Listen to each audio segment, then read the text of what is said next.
Okay, hello, my name is Gary Caniter. I'm a Sergeant First Class in the United States Army Special Forces. Although we wear a blue hat here, it means we fall under United Nations. We've been under United Nations since 31 of March. Before that, it was all the U.S. military here in Haiti.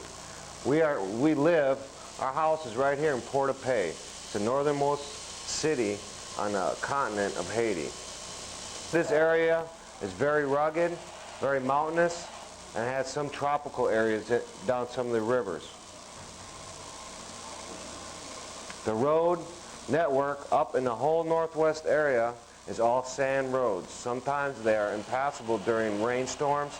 Some of the rivers, during the rainy season, the rivers swell up so high that vehicles can't pass. So at times, some of these cities will not see any newcomers for up to a month or two. So usually when we come through, a lot of people are happy to see us and to get news, to find out what's going on. There are radio stations in Port-de-Paix, but there's no television station. So when the power is on, which is very limited, sometimes people have no news of what's going on in the rest of Haiti or the rest of the world. Our main mission here is to keep this area secure and safe for people to work in. Right now, Haiti is becoming a democracy, which means basically the people have a right to vote for whoever they want to in office. Right now, we're making sure that all the election material, all the polling places are safe and secure for them to vote in. At the same time, they are getting a new police force that is being built. In other words, people are going to academy. They're just starting out. So in the meantime, we're helping to work with the internal police force along with the United Nations civilian police force to make sure that the streets remain safe. Basically, we're acting like police. Another one of our missions is also helping rebuild Haiti. When we got here, there was no electricity. The roads are basically impassable. And also, most of the electricity was out. No television, like I said, no radio. The water system is bad. So we've been helping the Haitians rebuild most of these utilities that at one time did work. The electricity now is on at night from about 8 o'clock at night until 4 o'clock in the morning. And at that time, the radio stations are also on. The roads are starting to get fixed. We're rebuilding the port. There's a new marketplace. Sanitation, in other words, garbage, has been a very bad problem here in Haiti and especially in Port-de-Paix. We've been helping to clean up the city, trying to have them recycle certain things, and basically putting trash away. They've never even been taught that if you have a candy wrapper, not to throw it on the street. They didn't know what a garbage can was. We built them garbage cans. So they are starting to get into how to keep their country clean, and it's starting to show. We've got to remember that because of the sanitation problem and the water being dirty, there are a lot of kids that are sick and a lot of older people that are sick too. So this is helping in two ways. One, they're getting their city clean so it's nice to live in, and two, they're a lot more healthy. Usually when we walk... Dock, their wharf, it's being rebuilt by the U.S. military. They are heading the work. They're in charge. Other organizations are helping finance it.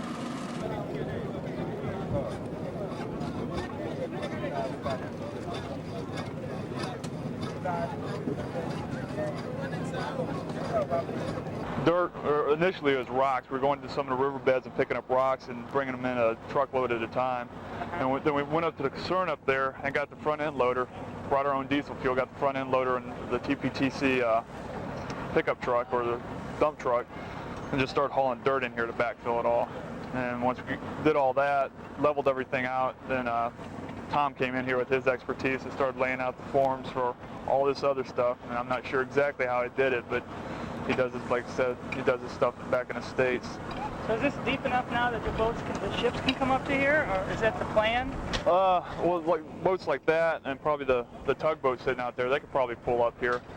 So, because before, even down there, you can see that they really can't get in there. So all these little boats are the ones going out there picking up the goods and bringing them in. And I guess even the captains are glad we're doing this because these little boats tend to rip them off. And there's a lot of stuff. So once we get done, yeah, those size boats will probably be able to pull right up here. We have a number of vehicles. We have the Humvee, we have a Cut V, which is like a Chevy Chevy Blazer, and we have pickup trucks, which are basically Chevy pickup trucks.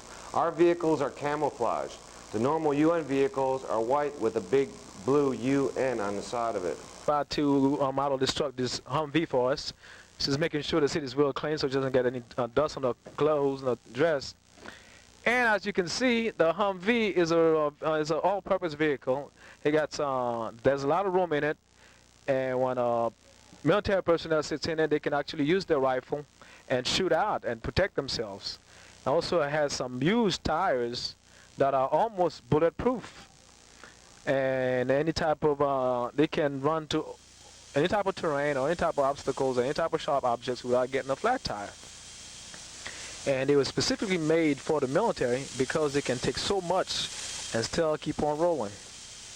It's a special vehicle, and the Army loves it, and there's many of it. And as a matter of fact, in Haiti, that's the best vehicle you can have for the terrain in Haiti. Unfortunately, we don't have too many of it down here, but the two that we have, they are the best vehicle we have out here with us. And you're seeing a shot of the dashboard and how there's not a lot of gauges on the dashboard, just the very bare minimum that you need to operate this vehicle.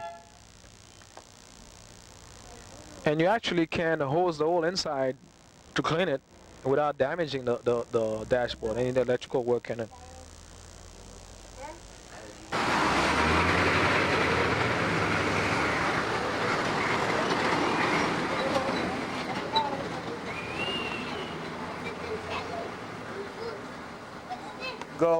When we're out throughout the city, outside our house here, we're always armed with weapons. We have a regular LBE, which is load bearing equipment, and with that, we always have a 9mm pistol. That's basic issue for the United States Army. We also carry, of course, our M16s. We carry these because we never know when we are basically acting like police. We want to make sure that the people respect authority and that they know who we are. We haven't had any serious incidences against any United Nations personnel or any American military personnel in the last 5 months. So far we seem to be doing our job. We always secure our weapons. We always have them when people are not out on patrol. This is where they store their weapons. See, we have many people out right now. First, you have our 9mm and our M16s. We also have mag-light flashlights that we use. These are very good, very powerful. We use those when we're out at night and also when we have our guards guarding our building at night. We have different types of pepper spray, okay? These are pepper spray grenades. If you throw it just like a grenade, it does pepper spray. Pepper spray is simply that. It's a spray that has a high density of certain types of pepper. Gets your eyes watery, makes you sneeze, basically incapacitates the person if you get sprayed. We also have big, what they call, these are big CS defoggers that we use. Here has made this year unique. They've eaten with us, they've invited us to eat with them, they've come to church, they've supported our children. There have been 3 different teams of Special Forces here. Now the United Nations are here, and we've just enjoyed getting acquainted with all of these different people. That we use. Every time we go out on patrol or outside in different meetings, we always have a radio so we can contact back here. With this radio set, we can talk to just about anybody in the world. Mainly who we're worried about talking to is people down south in Gonaives and Port-de-Paix, which is our higher headquarters. There they have medical evacuation helicopters, and also that's where we get our resupply, our food and our water. F radios, FM, and of course a satellite radio. We have a UN flag and an American flag. We also have our satellite antenna, as I was talking about before. And up on top, if you can see, we have other numerous antennas. We also have concertina wire that surrounds our house to make it a little bit more secure. Over here you'll notice where the American soldiers have put concertina wire to eliminate the marchands, to keep the people off the street from selling. The American soldiers are in the process of tearing down and rebuilding this. They have moved literally hundreds of ladies and Martians out of here with their goods to build a market.